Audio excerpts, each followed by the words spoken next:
आहे भिवरे छातिरी, आहे भिवरे छातिरी, माझे माहेर पंढरी, आहे भिवरे छातिरी, बाबा आणि आई माझी, बाबा आणि आई माझी, विठ्ठल रखुमाबाई, ओ माझी विठ्ठल रखुमाबाई, आहे भिवरे छातिरी, आहे भिवरे छातिरी, एका जनार्दनी शरण, एका जनार्दनी शरण, कर माहेराची, कर माहेराची आठवण, आहे भिवरे छातिरी, आहे भिवरे छातिरी, आहे भिवरे छातिरी, माझे माहेर पंढरी, आहे भिवरे छातिरी. ஸ்ரீயப்பதியான பகவான் அகம் பக்த பராதீனோ யஸ்வதந்திர இவத்விஜன அம்பரீஷ் சரித்திரத்துல சொல்றார். நான் பக்தர்களின் அடிமைன்னு சொல்றார். அது எப்படி? அகிலாண்ட கோட்டி பிரம்மாண்ட நாயகன் பக்தர்களுக்கு அடிமையா? இத இப்ப பிரத்யக்ஷமா பார்க்கணும்னா நீங்க எல்லாரும் எங்க கூட மகாராஷ்டிரால இருக்கிற பண்டரி கஷேத்திரத்துக்கு வரணும். அங்க சமச்சரண சரோஜனா ஜம்மு நெடுப்புல கைய வச்சுட்டு இருக்கானே பண்டரிநாதன். என்னதான் பண்ணல அவன் பக்தனுக்காக? பக்தனுக்காக செருப்பு தைக்கிறான், மண்பாண்டம் செய்யறான், ஷிகை அலங்காரம், ஹேர் ஸ்டைலிங் பண்றான், மாவா ஆட்டி வீட்டு வேலையெல்லாம் பண்றான். மகாராஷ்டிரா பக்தாளுக்கு பண்டரி கஷேத்திரமே அப்படின்னா மாஜே மாஹேர பண்டரி, அவளுக்கு பண்டரிபுரமே அம்மா வீடு மாதிரியாம். பாண்டரங்கன்னா அவ எல்லாருக்கும் அப்பா, ரகுமாயினா அவ எல்லாருக்கும் அம்மா. நூற்றுக்கணக்கான மகாராஷ்டிரா சந்துக்கள் ஆயிரக்கணக்கான அபங்கங்களை பாடி கொட்டிருக்கா. அதுல சந்த் ஏக்நாத் மகாராஜோட திவ்ய சரித்திரத்தை இப்போ அனுபவிக்கலாம். பிரதிஷ்டானபுரே கஷ்டித் ஏகநாத இதி ஸ்ருதः ஆசீத் வேதாந்த தத்வஜ்ஞோ பிராமணோ வைஷ்ணவோத்தமः. பூனேக்கு பக்கத்துல பிரதிஷ்டானபுரம் பைட்டன்னு சொல்வா. அந்த ஊர்ல ஏகநாதர் அப்படிங்கிற மகாத்மா இருந்து வந்தார். அவருக்கு ரொம்ப காலமா ஒரு குருவை வழிபடணும்னு ரொம்ப ஆசை. இப்போ நம்ம பகவானை எடுத்துனோம்னா கிருஷ்ண அவதாரத்துல சாந்தீபனி குருன்னு இடத்துல சிஷ்யனா இருக்கார். ராம அவதாரத்துல வசிஷ்டர் இடத்துல சிஷ்யனா இருக்கார். ஏன்னா குருவோர் அனுகிரகேணைவ புமான் பூர்ணஹா பிரசாந்தையே, குரு அனுகிரகத்தாலதான் ஒருத்தன் பூர்ணத்துவத்தை அடைய முடியும். அதனால ஏகநாதரம் ஜனார்தன சுவாமிங்கிற மகானோட சிஷ்யனா இருக்கார். அந்த ஆசிரமம் ஒரு பெரிய யூனிவர்சிட்டி மாதிரி. நிறைய சிஷ்யர்கள், சில பேர் யோகாபியாசம் கத்துக்கிறா, சில பேர் வேதாந்த விசாரம் பண்றா. ஆனா ஏகநாதரோ 12 வருஷமும் குரு சேவை மட்டுமே பண்றார்.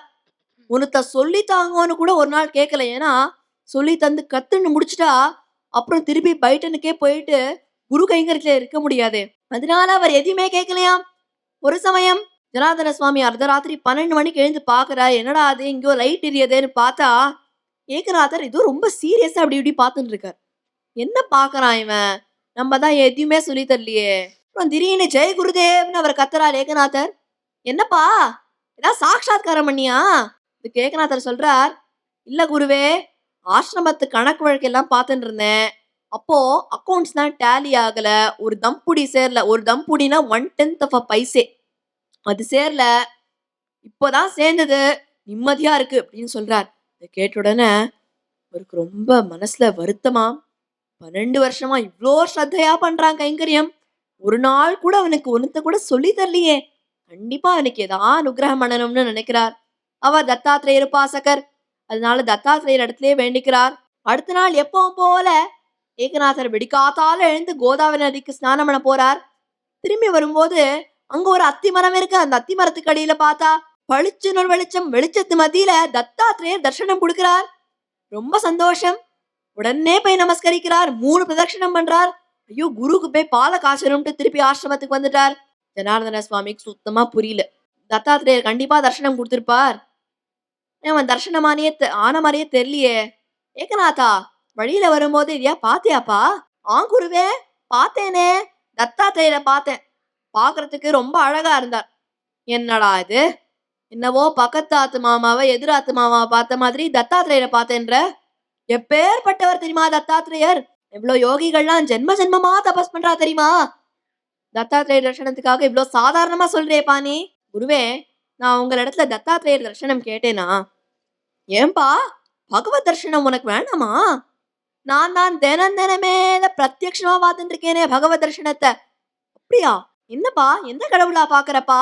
அதுக்கு அவர் சொல்றார், குரு மாதா குரு பிதா, குரு மாதா குரு பிதா, குரு அமுச்சி குல தேவதா, தேவதா மாதா குரு பிதா.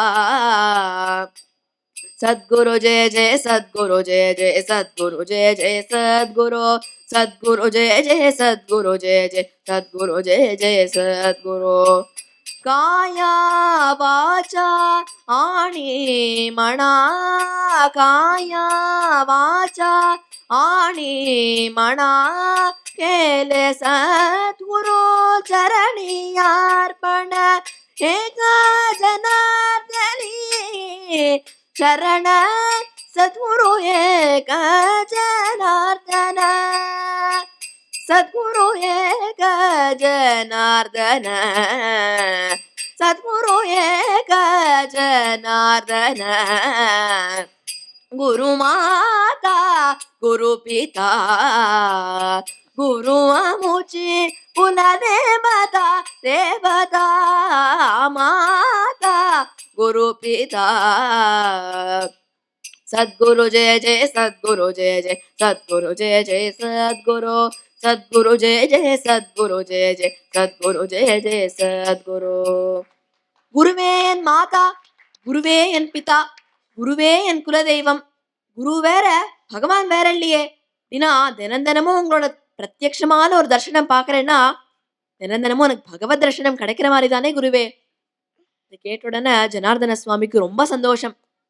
உடனே ஏகநாதருக்கு எல்லா விதமான சாஸ்திரங்களையும் கத்துக் கொடுக்கிறார். நீ பிரதிஷ்டானபுரத்துக்கு போய் இருப்பான் அப்படின்னு சொல்றார். ஏகநாதரும் அங்கேயே இருந்து வந்துட்டு இருக்கார். இவர் நாத பாகவதம், பாவார்த்த ராமாயணம் போன்ற கிரந்தங்கள் எழுதுறார்.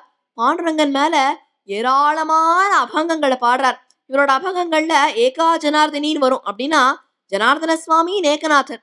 இது அவரோட குரு பக்தியை காட்டுறது. ஒரு சமயம் ஏகநாதர் இடத்துல ஒரு பையன் வரான். பார்க்கறதுக்கு ரொம்ப தேஜஸ்வி அழகா இருக்கான். ஒரு 16 வயசு இருக்கும். ஏகநாதரை நமஸ்கரிச்சுட்டு அபிவாத்திய சொல்றான். ஆஸ்வலாயன சூத்ரோஹம் ரிக்ஷாகாத்யயன பிரியா, சமித்பாணி ஸ்ரோத்ரியம் த்வாம் ஆச்சாரியம் சரணம் பஜே. நமே மாதா பிதா சைவ ந சானே பாந்தவாஸ்ததா, தஸ்மாத் த்வாமேவ சர்வஸ்வம் மத்வாஹம் சரணம் பஜே.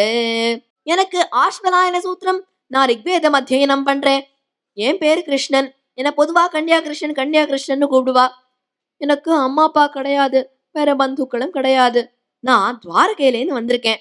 நீங்க தான் என்ன சிஷ்யனா ஏத்துன்னு எனக்கு அனுகிரகம் பண்ணணும் இன்னும் கேட்டுக்கிறான் அந்த பையன். என்ன ஏகநாதர் அந்த பையனை சிஷ்யனா ஏத்துக்கிறார். அந்த பையன் எல்லா விதமான கைங்கரியமும் ஏகநாதருக்கு பண்றான். காலம்பரால் ஏகநாதர் எழுந்து கோதாவரி நதிக்கு ஸ்நானம் பண்ண போனா இவனும் கூடவே போய் ஓடுவானாம். துணிமணிலாம் துவைச்சு கொடுப்பானாம். இப்படி 12 வருஷம் ஆறுது. ஒரு சமயம் ஒரு யோகி இருக்கார். அந்த யோகிக்கு தன்னோட யோக சக்தியால எந்தெந்த க்ஷேத்திரத்துக்கு போறாரோ அந்தந்த மூர்த்திகளோட எல்லாம் பேசுவார். அப்போ அவர் துவாரகைக்கு வந்தார். துவாரகையிலேருந்து வந்து பார்த்தா என்னடா அது சாநித்தியமே இல்ல துவாரகை கோவில்ல. இங்க போயிருக்கான் கண்ணன். அவர் தபஸ் பண்றார். கனவுல வந்து துவாரகாதீஷன் கண்ணன் வந்து சொல்றார், அஹம் பக்த பராதீனஹ பிரதிஷ்டான புரே வசன் ஏகநாதஸ்ய பக்தஸ்ய கைங்கர்யம் விகரோமி ச, தஸ்மாத் தத்ர சமாகத்ய தம் மகாத்மானமாஸ்ரய க்லிஷ்யசே பிராமணத்வம் ச கிம் விருதா தீர்த்தயாத்ரயா. நான் பிரதிஷ்டானபுரத்துல ஏகநாதர் அப்படிங்கிற மகாத்மா இடத்துல 12 வருஷமா சேவை பண்ணிட்டு இருக்கேன். நீ வேணா அங்க வந்து பார்க்கலாம் அப்படின்னு சொல்லிட்டு மறைஞ்சு போயிட்டார். இவருக்கு தூக்கி வாரி போட்டுதான். என்னடாது, பொதுவா